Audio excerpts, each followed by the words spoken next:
Yeah, my people, bless up on yourself, you know, Wednesday morning, you know, bless up, you know, check in on the video again.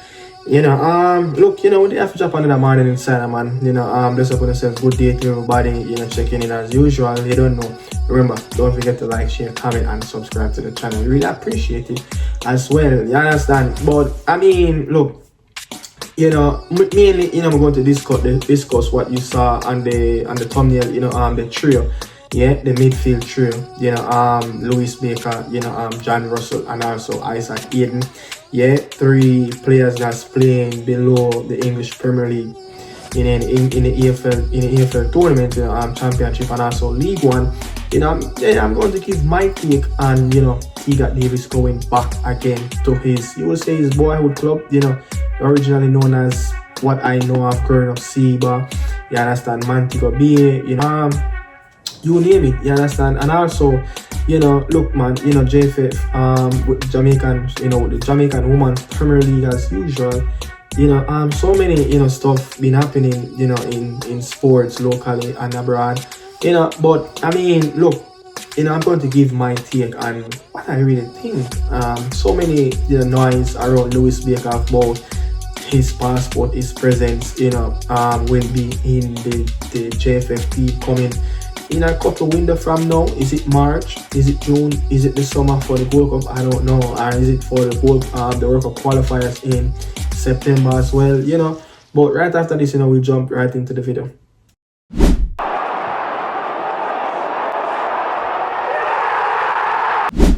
You know, so look, man, you know, this thing, you know, look, with the Jamaican Women Premier League, you know, I love it. You know, I realized I didn't really say much on it. You know, I love it. You know, you have a couple teams, 11 teams. That's the only thing really surprised me, to be honest. Yeah, the only thing really surprised me about this, you know, Jamaican Women Premier League, as they call it, what, the PWFL, you know, the new organization that's going to govern the women football Premier League in Jamaica. The only thing really surprised me is that, you know, they moved from, I think it was 8 teams last season. Now they had, you know, 3 more teams on it, you know, to 11 teams. You know, why have 11? Why have 11? Why have an odd number? You know, I don't know, man. You know, this is women Premier League. You know, this is women football.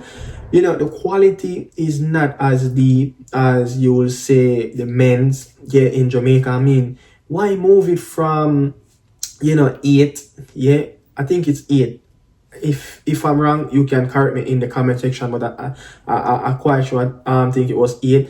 You know, but I'm saying so why had 3 more teams on it? So you're telling me that every match day you're going to have 5 teams, you know, you're going to have 5 games that are going to play for every match day, and then you're going to have every week a team will go on to get that rest period because it's 11 teams, you know, the 11 teams cannot, all the teams cannot play in the league. You know, so I'm just saying, man, you know, I think, you know, look, 2 teams from St. James, 2 teams from St. Catherine, you know, 2 teams from Manchester, 1 from St. Thomas and Portland each, and also 3 teams from Kingston and St. Andrew. I'm just saying, you know, maybe the St. Andrew, you know, the St. James, the St. Catherine, and the Manchester, those parish probably could just have 1 team. You understand? I just don't see, you know, with 2 teams coming from different parishes, you know, outside of, you know, you will say St. Catherine and Kingston. As you know, it's the hub, you know, that's where most of the clubs even locate, you know, in the men's Premier League, you know, the Jamaican Premier League. You understand? So I'm just saying, man, you know, maybe St. James probably could have 2 teams, but I'm just looking at it, you know, you just need real Mobay. That's a team down there, real Mobay. You just need that team alone. You know, and then, you know, you have a couple teams, you know, you have the UE, you have the Frasers, not the Frasers, you have the Cavaliers, and you have the Arctic Garden in Kingston and St. Andrew.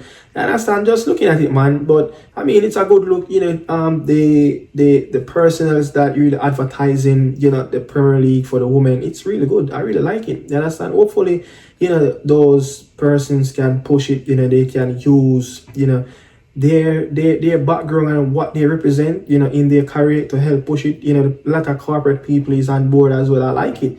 You know, I'm going to support it 100. You know, I just think maybe, is it that, you know, someone can, educate me on this in the comment section. Is it that the PWFLJ, which is a new governing body for the Women Jamaican Premier League in Jamaica, is that they can have a GoFundMe page? Is it that they can have a GoFundMe page that, patrons from all over the world, locally and in the diaspora, can support, the league by donating on a regular basis? I don't know if that would be a good way, for people that want to contribute, to the Jamaican Premier League, abroad. People that, it would be a good thing for, for people that live in the diaspora to contribute to that as well. Is it that it's okay for the organizing body, to have a GoFundMe page for the league? But yeah, I mean, you have to big up, the JFF for this. You have to big up Babsy. You have to big up everybody, who's on board, Mr. Rudolph Speed, everybody, to make this a whole professional setup. This is something that can, it can grab the attention of young women, in the country and the island, and also, young women across, the Caribbean and also outside of the Caribbean as well. Professional league, women are getting paid.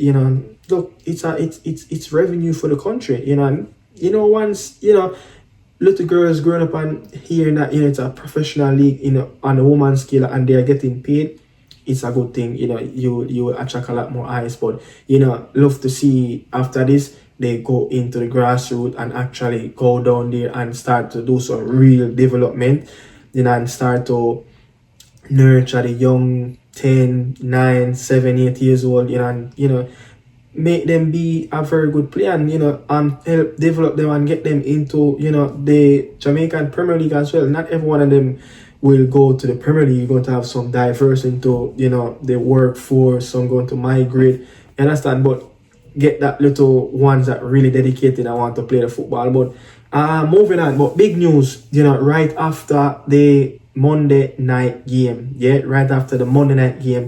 Montego Bay, on their social media page, they announced that Andrew Pearce and also Paul Tegat Davis Senior, will be the new coaches that will lead Montego Bay forward, and they're looking to do what many coaches try to did in the past, try to get that 5th Premier League title, that 5th star. And a lot of people, would say, look, Zapata was that man to do that as well, but he didn't, got the opportunity. I would love to even know what transpired, why Zapata is not around. Look, this man has, built this club, over the off season. Have built, the squad, and give them a good platform, giving them, playing them the structure, the philosophy, how, Mobay have been playing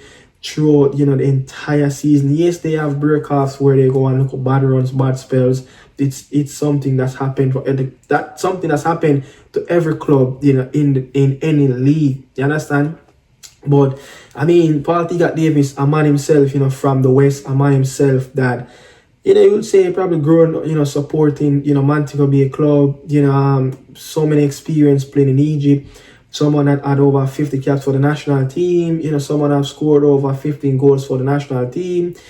Someone have coached, at 2 top clubs in previous jobs, Mount Pleasant during the COVID and Arnett Garden previous, didn't really manage to get that championship that those clubs are looking for. You understand? Mobay was looking for the maiden, and it was looking to break their spell since 2016 2017, 9 years now today. So didn't manage to capture what those clubs really hired to do. But this is a big opportunity for Tegat, and I would say maybe this is a big project. And you have a good sets of players down there that look, these players can do really, really good in the Premier League, and it's a good platform, and I think the club is in a good, state. It's not, you would say, the Mobay in previous years after they won that championship in 2015-16 season. After that, they've got to some relegation spells, and now the club financially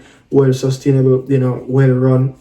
So he's going into a good family atmosphere, and it's well supported, you understand, by some good businessmen, and so I mean Tegat Davis will have that opportunity been out of a job probably 2023. I know he was a part of a D Cup team in a Russies. I mean, you understand, as a technical director, I think, so this man is looking for a Premier League job over the last couple of years. No, this big club is on the rise. Yeah, Montego Bay, you will say, and this is a man that lived in the West right now. So, this is the dream job for him back at the helm at Montego Bay. Andrew Pearce, a young coach, has coming through the system. You could say, a coach that have done really well as well, in the D Cup with the young reggaeboyz as well. So a promising coach coming through the ranks with an experienced elder statesman that played the game professionally, managed the game on a high scale as well locally in Jamaica. So, good look to Montego Bay. Hope the Zapata era can erase from the Mobay fans them now looking forward for one of their own, Paul Tegat Davis Sr.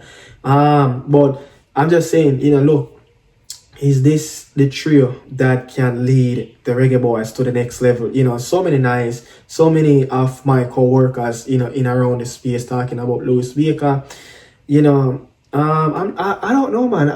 Yesterday probably around 7, I was just laying down going back over watching back some vlogs, that other guys did, and I stumble around, the Gunners. We talk about Louis Baker and Eddie Vision. You talk about Louis Baker as well. I was watching that. I think it was Premiere 7. And I was like, is it that, I'd love to know what you guys think in the comment section though. As this video is a little bit different, I'm just holding a reason. You understand? I'm looking at it, is it that Isaac Hayden, Louis Baker and John Russell, is that a midfield trio that can lead the reggaeboyz to the promised land that we are looking for, for over 2 decades now, another FIFA World Cup tournament.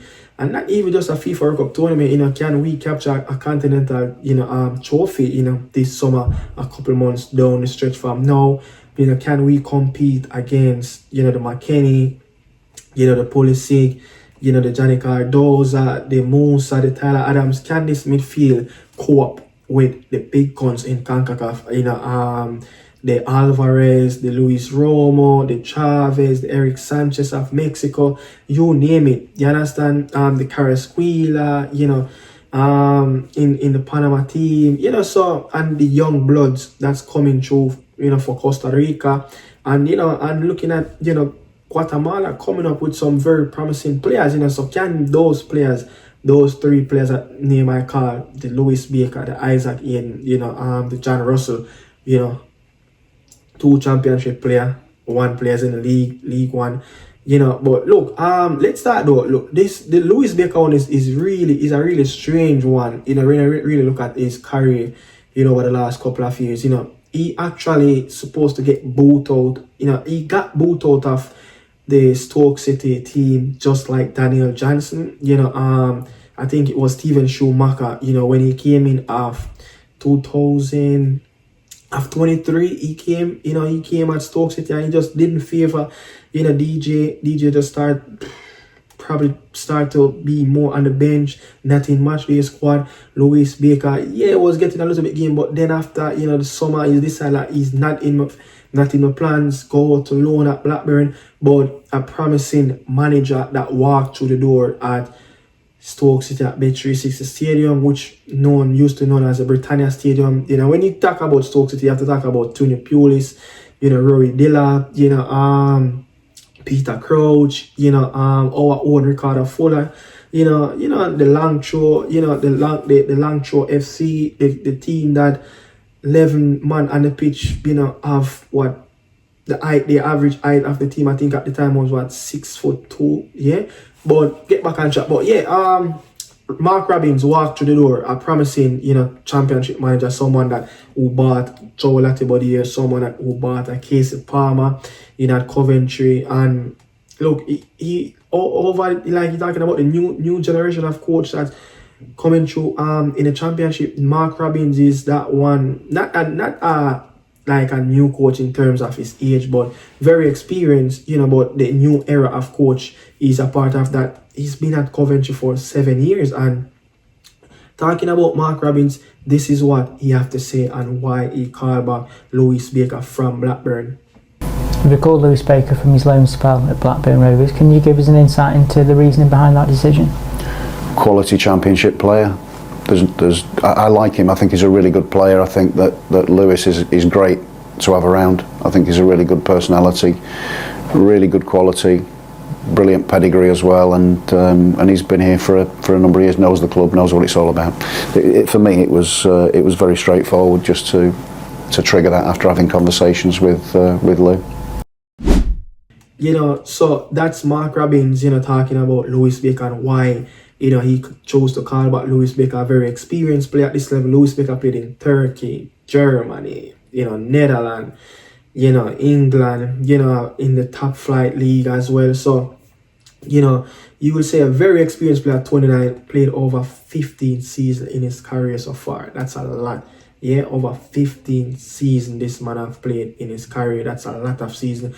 You know, so I think we if the deal finally over the line, as many people said it's over the line, but I'm just saying, you know, we will be getting a very, very good player, you know, experience. But I just think between, you know, Isaac Hayden now is getting a lot of minutes now at Portsmouth, you know, fighting a relegation zone.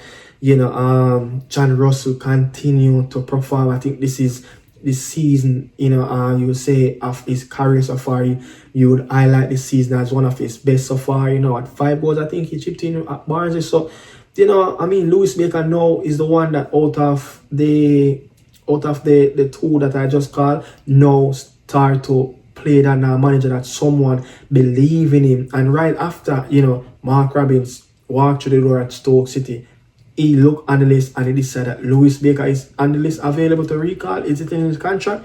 He didn't hesitate. He called him right after. You know, so good player. But, you know, I just think between those 3 players, I think we're going to need a couple of warriors around them. You know, Bobby Reid is one of them. Who else can be in that midfield? You know, that can bring that rotation with quality. You understand? CONCACAF is a warrior ground, especially World Cup qualifier. It's a death threat to a lot of teams, especially when you play away to a lot of tough teams, especially in Central America.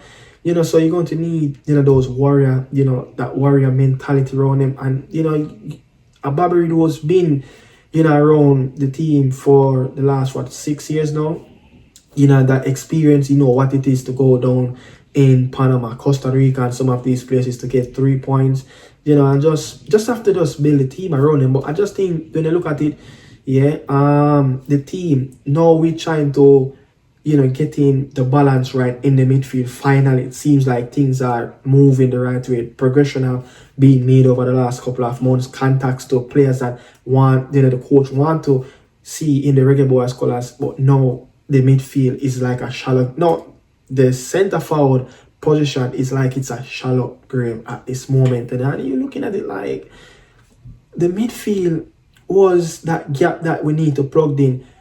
Remember, you know, we have a plethora of attacking players that's really on form, that's really playing at a high level. Now it seems like we hardly can find a number 9 at this moment. Yeah, that's that. Now we get in the midfield ready. The centre forward, the attacking line right across, it seems like it's getting shallow. You understand, like a shallow grave. I mean, but hopefully, you know, things can materialize down, you know, further in the year, and, you know, hopefully players can come back. Hopefully players can start to commit back themselves to the program, which is a very important here. You understand? But I mean, people, look, they have to talk for, you know, a couple of minutes. Well, no, you know, didn't expect the video to go that long, but as I say, we just there and we just hold a reason and I talk about us some stuff. You understand? But yeah, based upon yourself, man, you know, I'm chipping out, but I'm just saying, man, now we're getting players in the midfield, quality players, and now the centre forward line, the wingers, it's like it's a shallow grave. You understand? It's like you barely can find players to fill those gaps up front across the line. But what you think? Let me know what you guys think, man, in the comment section. And I really appreciate you guys as well in the comment section. But yeah, thanks for watching, man. This is Nicardo Media House. I'm out.